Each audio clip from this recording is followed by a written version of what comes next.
ભાલો પકડી શકે, પણ આજ હાલવા એવું તે શું બન્યું કે તમારે આ સ્વર્ગ મલક મૂકી અને સિંધમાં જવું પડે?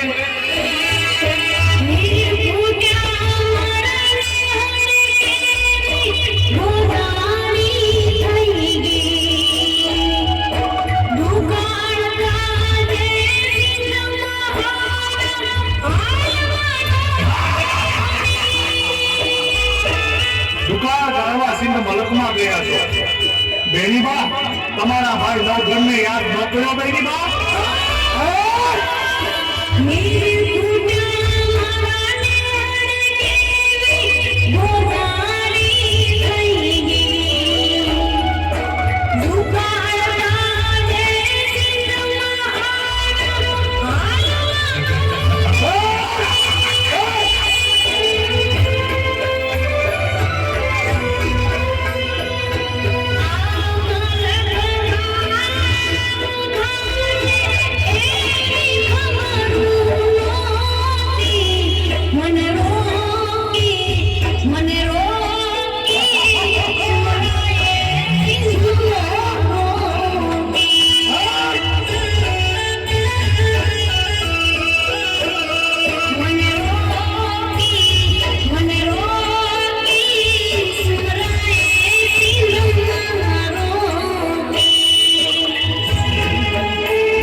દુકાળ ગાળવા